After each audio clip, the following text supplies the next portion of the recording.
Let's look at other news now. While South Africans battle rolling blackouts, another threat to the economy has become an alarming crisis. President Ramaphosa was in Richards Bay yesterday to address a logistical crisis, and he's called for heads to roll. In fact, major backlogs at South African ports have been affecting imports and exports, costing mining and other companies billions and dampening South Africa's investment and growth prospects. To discuss Transnet and what is going on in the various areas, we're joined by Bowman's head of ports, transport and logistics. That's Andrew Pike. Mr. Pike, thank you for being with us as always.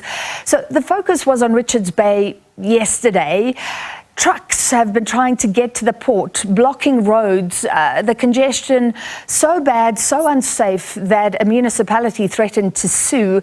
Just give us your understanding of how bad that situation has been and how's it looking right now? Hi, good afternoon, Francis, and good afternoon to your viewers. Yeah, Richards Bay is a particular problem, as much as Durban is. But the trucks is a major problem because it's blocking the N2. We understand that there are temporary staging areas out on this track on the road. The municipality has had to send officers out to try and manage things, but fundamentally it's blocking everything up. And the net result is that ships using the Transnet terminals are waiting for upwards of 30 days to berth. Now that is a huge cost to the ships, which obviously eventually gets passed on to the economy through freight rates, demurrage, congestion fees, and so on. Ironically, Richards Bay Coal Terminal, which is privately operated, doesn't have a problem. There's no wait for ships to come in, and that is because partly cargo arrives at the coal terminal by train. And as you know, Transnet Freight Rail has underperformed. So the coal terminal has more than enough capacity to manage what is arriving by train. They take nothing by truck. So the real problem with the trucks is on the Transnet terminals themselves. And it's a major, major issue. The president, I think, used words like incompetence and lethargy as part of the cause there. You can probably point to a number of causes, but it is a very, very real problem. So the president said yesterday he had been reassured by Transnet that things will be sorted out. Earlier, he spoke about accountability being taken, heads rolling. But there's been such a turnover of top managers. So are the people in authority right now on top of any of the situations that they are dealing with? The short answer is it's unlikely. As you know, Portia Derby left probably about a month ago. Michelle Phillips came in as acting chief executive of Transnet. I think she's a safe pair of hands, but honestly, she's been handed a poison chalice, and I think she will have her work cut out to turn things around. Similarly, on the Transnet Freight Rail side, there's an acting chief executive, Russell Baikies. And the problem is that you've lost a lot of institutional knowledge. You've had a huge turnover, and you're asking people to come in and turn the entire organization around, on very little notice. And quite frankly, this is a problem of scale. And I think the scale is what is defeating, people at the top of the organization. Like trying to turn around a super tanker that's on the move, it's going to be a very, very slow process. And it's aggravated by the cash shortage. You'll be aware that Transnet proposed a turnaround plan to government, which included a suggestion that government should take on 100 billion rand of their debt.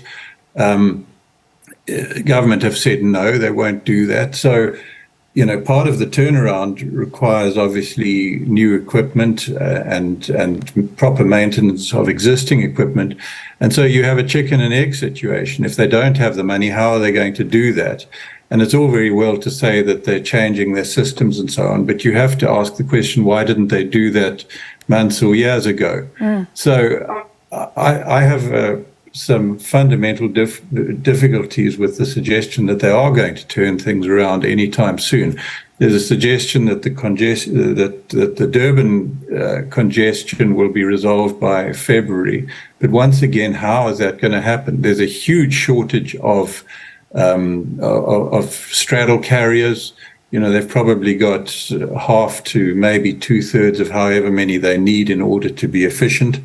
Part of the solution probably lies in this privatization initiative with Pier 2 at the Durban Container Terminal. But that itself is taking a while, and of course there's some resistance from unions. So it's a very complicated situation. So what do you think about government's decision not to hand over that money? You've alluded to the possible solution here, which is involvement of the private sector, which seems to be what the finance minister would prefer. But how quickly can that happen anyway? It's up to Transnet to determine how quickly it happens, but, they can't have it both ways. And they're certainly under pressure. And the message from government was, look, we're not giving you the money.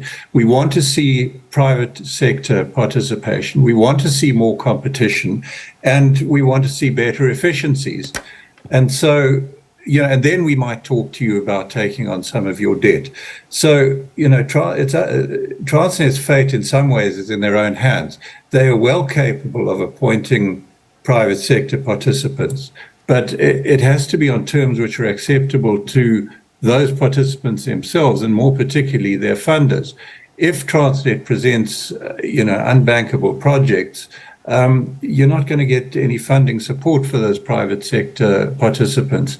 But potentially you could have someone in place within, 6 months, if they get moving. Certainly on the port side, you'll also know that there is some initiative to privatize the NatCor corridor, which is the rail corridor from Johannesburg to KZN.